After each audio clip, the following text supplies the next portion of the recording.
If you don't want to accept the words of Palestinians when they tell you what's happening, maybe the words of Zionists can help. Ze'ev Jabotinsky was the founder of revisionist Zionism, the ideology that shaped Likud, the longtime ruling party of Israel. Revisionist Zionism follows a principle of territorial maximalism, the idea that Israel must expand as much as possible, not just to consume all of Palestine, but also Jordan and maybe even beyond. Jabotinsky was also the creator and supreme commander of the Irgun, a group that was recognized by the US, UN, and Britain as a terrorist organization. Albert Einstein compared it to the Nazis and described it as a, quote, terrorist, right-wing, chauvinist organization. Irgun would be absorbed by the IDF in 1948, and its ideology has shaped the foundation of Israeli governance for decades. In his essay, The Iron Wall, Jabotinsky writes the following, quote, "There can be no voluntary agreement between ourselves and the Palestine Arabs, not now nor in the prospective future.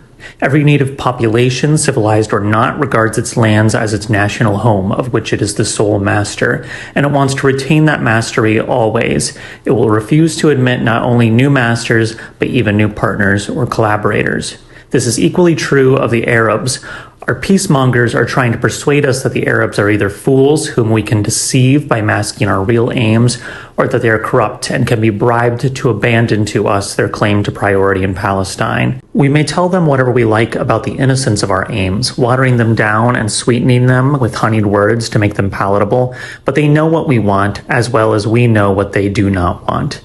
They feel at least the same instinctive jealous love of Palestine as the old Aztecs felt for ancient Mexico and the Sioux for their rolling prairies. Every native population in the world resists colonists as long as it has the slightest hope of being able to rid itself of the danger of being colonized. That is what the Arabs in Palestine are doing, and what they will persist in doing as long as there remains a solitary spark of hope that they will be able to prevent the transformation of Palestine into the land of Israel.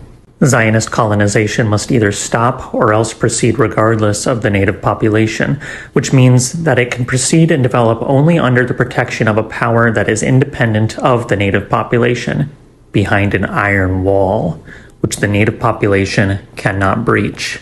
If anyone objects that this point of view is immoral, I answer, it is not true. Either Zionism is moral and just, or it is immoral and unjust. But that is a question that we should have settled before we became Zionists." End quote. Ze'ev Jabotinsky had, and I don't say this hyperbolically, a fascist view of the world, of nations locked in a never-ending struggle for dominance, where it's not just morally correct for one group to exert control over another, it's the only possibility. Social Darwinism, brutality forever. He had a friendly relationship with Italian fascism especially, stating in his autobiography that, quote, "All my views on nationalism, the state, and society were developed during those years under Italian influence," end quote. Mussolini, in turn, said, quote, "For Zionism to succeed, you need to have a Jewish state with a Jewish flag and Jewish language. The person who understands that is your fascist, Jabotinsky," end quote. Prominent Zionist Noam Goldman quoted Mussolini in his biography as saying, quote, "You must create a Jewish state. I am a Zionist. You must have a real country, not that ridiculous national home that the British have offered you. I will help you create a Jewish state," end quote. It wasn't until Italy allied more directly with Germany that its policy would orient away from exporting Jews to Palestine and towards exporting them to death camps. Even then, as late as 1942, a Zionist militia that splintered off from Irgun called Lehi was trying to recruit Nazis to help them fight the British.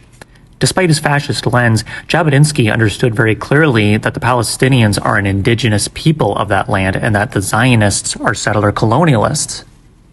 This is a fact that Zionists go to great lengths to obfuscate today. It's something that was clearly understood by everyone in the 1920s, but is now considered a hateful lie by Western media.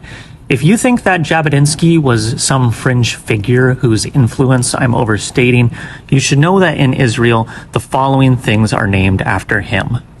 57 parks, streets, and squares, more than any other figure in Israeli history. Several different awards for achievements in literature, research, and the defense of Zionism. The Jabotinsky House, an office that holds everything from Likud staff to a historical repository on revisionist Zionism to the headquarters of a settlement movement, and an entire public holiday.